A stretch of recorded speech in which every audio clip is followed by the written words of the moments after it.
Hello folks, and welcome to this week's Music Alerts, and let's see if we can get through this one without losing a limb, and if you do, of course, as usual, let me know in the comments. But for now, we have got some CDs for you and a book, so let's delve. So let's talk about the book. It's called Phew, Hey Readers, and it's devoted to the life and writing of a certain Tom Hibbert, a music journalist who did widen his sphere every now and again.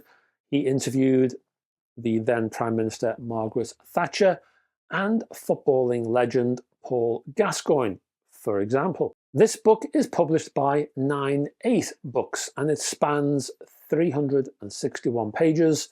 It sells for £22 and it covers Hibbert's work in magazines such as Smash Hits and Q, and also newspapers The Mail and The Observer. Hibbert, as a person, well, he was a witty observer of life who happened to cover music, mostly, as I say, although he had firm views on music as a subject. Hibbert was fatalistic, pessimistic, and a terrible cook, apparently, creating truly obnoxious meals while living in a squat.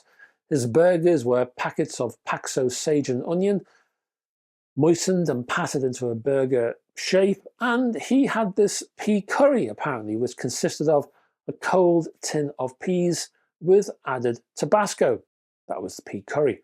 But enough of his personal life, although maybe I should carry on with his personal life because that really impinged on his literary ambitions. He suffered from illnesses, and I think at one point his illnesses put him into a coma. It could have been a pancreatic thing. Anyway, maybe I'm wrong with that, and I apologize if I am. But they did hamper his writing because after he had a glut of the more severe illnesses, he never wrote after that. I think he had 14 years more of his life in which he didn't write at all because he was never seen as being the same man after those illnesses, which is tragic in and of itself.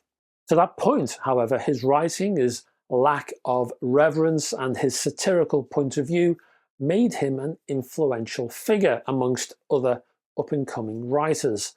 Other people copied him, copied his style, copied his language. He helped to create a consensus about what was good in music and what was bad.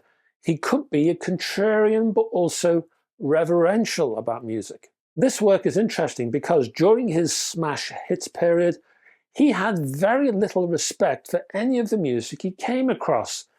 He also refused to be a PR lackey. For example, when he was interviewing the band Foreigner, the first question he posed was, "Are you the most boring group in the world?" This book is full of that kind of thing. I recommend it. First CD I have for you is from the UK audiophile outfit Jasmine and a rockabilly man, Jody Reynolds, The Endless Sleep Man, 1958 to 1962. That song, the sort of proto-death rock outing, Endless Sleep, was a million seller. And he did an awful lot of work, but he wasn't known for anything else except that one song. Bit of a one-hit wonder, I suppose. This CD proves there was more to the man, apart from that song, and it compiles his work for a whole host of labels. Many of the tracks here are rarities. Next is, deep breath, Euro Twang, 20 twangy guitar intros exhumed from Europe's deeper vaults, says the rather long CD title here. And they include works from people like the Kingsmen, the Blizzards, the Spotniks, the Flames, and many more. But these are all emanating from around 1961, 1962. So many of them are clones of the legendary Shadows. Even so, this offers wonderful stuff. Next, Grandpa Jones. Well, not just Grandpa Jones, Minnie Pearl as well. The complete recordings from 1952 to 1955. We have 2 discs, 47 tracks in total, and a man who was a national phenomenon in the US, appearing in the Grand Ole Opry. He was all over radio and TV, singing country and folk and even some religious songs. He was originally, when he started out, a 22-year-old man, and he would add makeup and false moustache, and he would grey out his hair, and he would have this Grandpa Jones persona. Now, later on, as he got older, he kind of grew in to the makeup and maybe used less makeup and more real age to present himself. Anyway, that was to come. This compilation is based right before he moved to Decca. For this period, he was at the King label. Also check out this guy, Cliff Carlisle, called Mouse's Ears and Barnyard Metaphors, 1930 to 1937. Carlisle was influenced by the legendary Jimmy Rogers. Now this guy, he loved to drink, he loved to gamble, and he loved to chase the ladies. The guy's songs were full of double entendres and risky ditties. He wasn't exactly what you might call PC. This compilation is earthy, put it that way. From ear music now is Max Champion in What a Racket. But actually, well, Max Champion doesn't exist. Who does exist? The guy behind this whole affair, one Joe Jackson. Yes, stepping out. That's Joe Jackson. You know Joe Jackson, don't you? This is Joe Jackson creating a fictional music hall performer, Champion. This is a note-perfect pastiche with suitable Cockney delivery, but with a slightly modern sheen to it. It's also lots of fun. Now, I want to thank Hit Parade from the USA for sending me 4 CDs from its catalogue. They focus on Hank Williams, big band masterpieces from the likes of Glenn Miller, Tommy Dorsey, Harry James and more, plus Buddy Holly. They are not, as you might assume, shovelware. They're not PD freebies squeezed onto a CD and £1 ago, $1 ago, thank you very much. Oh no, Hit Parade has done some work here by turning these original mono recordings into stereo.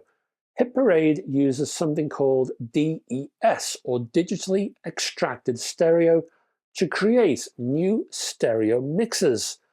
And they take 30 to 40 hours to process. It's a bit of a thing. So the mono originals are filtered and then recombined into a stereo mix.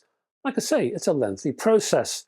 As the label itself says, some songs work better than others in this process, and I hope to delve deeper in the future to listen and sort of analyse what they're doing and the good and the bad and the ugly and all the rest of it, and just to do a proper review. But for now, check them out. Interesting stuff. Finally, we have a rather nicely presented package here. It's a sort of 10-inch square hardback. Can you hear it? Hardback book, and it's based on the band No Man. The band formed by Tim Bowness and Stephen Wilson, with a changing supporting cast including Mick Karn and Steve Jansen, Robert Fripp and more. Called Housekeeping, the set is subtitled the OLI, or One Little Independent, a record label, Years, 1990 to 1994. The CD discs themselves are held within each of the outer hardback covers, while the centre features a glorious 64-page book featuring lyrics and photographs and art and behind-the-scenes tales and copies of old reviews and more. Content-wise, on the discs you have 2 albums, Love Blows and Love Cries, from 1993, and from 1994, Flower Mouth, plus a singles compilation, Love Sighs, from 1992, plus outtakes and alternative versions. There's a BBC session, or maybe 2, or maybe more, I can't recall now, but there's BBC sessions in there, and all kinds of good stuff. And that's it, folks. Thank you very much for staying to the end of this video. And can I ask you down below to click on the like and subscribe buttons? It will help this channel enormously. So thank you very much in advance.